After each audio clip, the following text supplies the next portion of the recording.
فرزند زہرا یہ حالات برے ہیں۔ کاشانۂ بصیرت ایک ایسا مکمل یوٹیوب چینل جس پر محروم بصارت کے لیے بالخصوص اور تمام افراد کے لیے بالعموم سینکڑوں کی تعداد میں اسلامی کتب دستیاب ہیں۔ لہذا گزارش ہے کہ آپ اپنی ذمہ داری نبھاتے ہوئے کاشانۂ بصیرت کو سبسکرائب کرنے کے ساتھ ساتھ بیل آئیکن کو پریس کیجیے تاکہ آپ علم کے حصول کے ساتھ ساتھ مذہب اہل بیت کی اشاعت میں بھی اہم کردار ادا کرتے رہیں۔ کاشانۂ بصیرت، کاشانۂ بصیرت، کاشانۂ بصیرت۔ فرزند زہرا یہ حالات برے ہیں۔ بسم اللہ الرحمن الرحیم۔ السلام علیکم سامعین، کاشانۂ بصیرت کا یوٹیوب چینل میں سیمی زوار اور ہم پڑھ رہے ہیں کتاب مغربی تمدن کی ایک جھلک، اور اس کتاب کو پڑھتے ہوئے یہ ہے ریڈنگ کا پارٹ نمبر 6، اور کتاب کے یعنی کہ جلد اول حصہ اول کے ہم پیج نمبر 60 پر ہیں، 60، اور یہاں پر ہیڈنگ ہے کلیسا کی عبادت۔ آئیے اس عنوان کے تحت کیا کچھ ہے مل کر پڑھتے ہیں۔ اگرچہ کلیسا اپنی پوری تبلیغی قوت اور عظیم قدرت کے ساتھ مغربی معاشرے میں دخیل ہے، لیکن اس کے باوجود زندگی، پاکیزگی اخلاق، صفائی قلب لوگوں کے دلوں میں جس طرح ہونا چاہیے وہ نہیں ہے۔ کلیسا لوگوں کی شکستگی روح کا علاج نہیں کر سکا، مغرب کے بے لگام خواہشات نفس کو محدود نہیں کر سکا۔ جو مذہب اپنے ماننے والوں کو ناپسندیدہ اعمال کی ضرورت سے زیادہ اجازت دیتا ہو، وہ ان کو گناہ و پلیدگی کے جنگل سے کیوں کر بچا سکتا ہے، اور اخلاقی فساد کو بیخ و بن سے اکھاڑ کر انحطاط کو کیوں کر دور کر سکتا ہے۔ جس عبادت تزکیہ نفس کے ذریعے انسانیت کے مدارج عالیہ تک پہنچنا تقرب خدا اور خاص نیت سے ہونا چاہیے، وہ اپنے واقعی مرکز سے منحرف ہو کر آلودگیوں کے نظر ہو چکا ہے۔ عیسائیت صرف عقائد ہی میں خرافات سے دوچار نہیں ہوئی ہے، بلکہ اس میں مفہوم عبادت تک بدل چکا ہے۔ اگر آپ تعجب نہ کریں تو میں یہ عرض کروں کہ کلیسا میں ایک ڈانس ہال بھی بنوایا جاتا ہے تاکہ شہوت پرست جوانوں کو اس ذریعے سے عبادت کی طرف مائل کیا جائے، اور اس راہ سے نسل جوان کو کلیسا کے جال میں پھانسا جائے۔ جس عبادت گاہ کو حریم عفت و تقوی پسندیدہ صفات کی پرورش کا گہوارہ ہونا چاہیے، وہ اس افسوسناک وضع سے دوچار ہے۔ دینی رہنما جن کو اس فساد اخلاق کے سیلاب کے سامنے سد سکندری بن جانا چاہیے تھا، وہ خود ہی اس معاشرے کی اخلاقی پستی کے باقاعدہ شکار ہیں۔ یہیں سے اندازہ لگایا جا سکتا ہے کہ عیسائیت مغربی دنیا میں اخلاقی انقلاب لانے سے مجبور ہے، اور نہ ایسی دستگاہ دال سین تے گاف الف ہے دستگاہ انسان کو خدا شناسی کے پاک و پاکیزہ خیالات سے بہرہ مند کر سکتی ہے، اور نہ ہی دنیا کو اخلاقی بحران سے نجات دلا سکتی ہے۔ ذیل کی خبر ارباب کلیسا کی روش پر روشنی ڈالتی ہے۔ لکھا ہے کہ روحانی باپ یعنی کہ پوپ کلیسا کے اندر رقص و موسیقی کے ذریعے گمراہوں کی ہدایت کرتے ہیں۔ کینیڈا کے مونٹریال ریاست کے گرجا فرانسس میوکس فیر الف نون سین سین میم یہ واو کاف سین کے 35 سالہ پوپ زبردست ماہر موسیقی ہیں۔ ان کو شعرگوئی اور گانے میں کافی مہارت ہے۔ اب تک انہوں نے 1500 نظمیں کہی ہیں۔ یہ پوپ صاحب مذہبی پیشوا ہونے کے ساتھ ساتھ اس فن کے ماہر بھی ہیں۔ حوالہ ہے کتاب اطلاعات ہفتگی شمار، اور اس کے آگے جو اعداد لکھے ہیں نمبر کے 10890۔ پھر لکھا ہے اگلے پیراگراف میں کہ کیا عبادت گاہوں میں اس قسم کے اعمال کا بجا لانا دین و مذہب کے ساتھ مسخرہ بازی نہیں ہے؟ عبادت انبیاء کرام کے عالی ترین تربیت دستور کا نام ہے پراشوب۔ عبادت انبیاء کرام کے عالی ترین تربیت دستور کا نام ہے پرآشوب مادی دنیا کے مفاسد اور ضرورت سے زیادہ مادیات سے دلچسپی سے علیحدگی بغیر خدا سے توجہ کیے ہوئے کسی کے لیے ممکن ہی نہیں ہے، کیونکہ آدمی کی پوری زندگی کا اصلی محور ذات پروردگار عالم کی معرفت ہے، اس لیے کہ بغیر معرفت الہی زندگی کی کوئی تعمیر صحیح نہیں ہو سکتی۔ یہ عبادت ہی ہے جو انسان کو آزاد شہوتوں کی قید و بند سے رہائی دلاتی ہے اور قرب الہی کی منزل تک پہنچاتی ہے۔ ملاحظہ تو فرمائیے کہ ایسی پرارزمش پیر الف ر ز نیم شین پرارزمش حقیقت کس طرح ایک گروہ کی خواہشات نفس کے ہاتھوں برباد ہو گئی ہے۔ اب اگلی پیراگراف میں ہم آ گئے ہیں، اگلی جانب چلتے ہیں کہ غفلت و بے خبری کے پردوں کو چاک کرنا اور عظیم روحی و معنوی انقلاب لانا عبادات اسلامی کی اہم ترین فلسفوں میں سے ایک فلسفہ ہے۔ اس کو دوبارہ پڑھتے ہیں۔ غفلت و بے خبری کے پردوں کو چاک کرنا اور عظیم روحی و معنوی انقلاب لانا عبادات اسلامی کے اہم ترین فلسفوں میں سے ایک فلسفہ ہے۔ یہاں پر مسلمانوں اور عیسائیوں کے عبادت کا ایک معتدل فیصلہ خود ایک عیسائی دانشمند اسٹاہ وڈکو سے سنیے۔ اسی طرح ایک مرتبہ مجھے موقع ملا کہ مسجد آیا صوفیہ میں مذہبی مراسم و نماز کے طریقے کو دیکھوں۔ اس عبادت کا اہم ترین حصہ رکوع و سجود تھا۔ نماز پڑھتے وقت نمازیوں کو کئی مرتبہ رکوع کے لیے جھکنا پڑتا ہے، اس کے بعد سجدہ کرنا ہوتا ہے اور منظم عمل کو انجام دینے کی حالت میں کچھ مقدس کلمات کا جو خدا کی تعریف پر مشتمل ہوں زبان پر جاری کرنا بھی ضروری ہے۔ نمازیوں کی اس خضوع و خشوع کی عظمت سے میں بہت متاثر ہوا۔ سچی بات یہ ہے کہ میں نے کسی بھی مسیحی کلیسا کے اندر کبھی بھی ایسی بے ریا تعریف، سپردگی کی گہرائی، ذات خدا کی بنسبت عبادت میں اتنا خلوص نہیں دیکھا۔ اس کے بعد چند لوگوں کے ساتھ میں نے چاہا کہ بالکنی سے احیائے شب قدر کا منظر بھی دیکھوں، جس کے بارے میں کہا جاتا ہے اسی رات کو آسمان سے قرآن نبی صلی اللہ علیہ وسلم نبی اسلام پر اترا تھا۔ چنانچہ میں نے دیکھا کہ ایک آیا صوفیہ لکھا ہے، الف آیا صوفیہ کی مسجد 5000 نمازیوں سے چھلک رہی تھی اور ان کا رکوع سجود ایک طرح اور ایک انداز سے منظم طور سے ادا ہو رہا تھا۔ ان کا رکوع میں جھکنا، سجدے میں جاتے وقت ہتھیلیوں کا زمین پر رکھنا اور پھر منظم طریقے سے اٹھنا اور باہم تکبیر کہنا اور خفیف سی بہت سی پرعمق عین میم قاف حرکت سے معلوم ہوتا تھا کہ جیسے کوئی پرندہ اپنے پروں کو کھول رہا ہو اور سمیٹ رہا ہو۔ یہ منظر بے نظیر و پرشکوہ ہونے کے ساتھ دلوں میں ایک خوف بھی پیدا کر رہا تھا، اور مسلمانوں کی عبادت میں یہ چیزیں گہری تعریف خدا، خضوع و خشوع کے علاوہ تھیں۔ اسی طرح اس میں آزاد منشی کی روح، ڈیموکریسی، مساوات، نسلی و قومی امتیازات کا نہ ہونا بھی بہت ہی واضح تھا۔ میں نے خود دیکھا کہ دن بھر سڑکوں پر مارا پھرنے والا مزدور اپنی خستہ حالی کے باوجود بیش قیمت اور صاف و شفاف قالینوں پر قیمتی لباس والے بادشاہ کے شانہ بشانہ کھڑا تھا اور کامل اطمینان اور بلا خوف و کامل اطمینان اور بلا خوف و ہراس کے اس کے ساتھ رکوع و سجود ادا کر رہا تھا۔ ہم پیج 63 پر آ گئے۔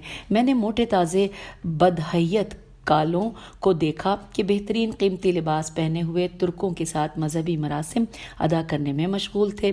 اسلام اپنے آغاز ہی سے ایک پراسرار برادری کا قائل تھا اور اس کی یہ خصوصیت آج بھی موجود ہے۔ حوالہ نوٹ کیجیے، خداوند دو کعبہ یعنی خ دال الف واو نون دال، خداوند الگ لکھا ہے، پھر دال واو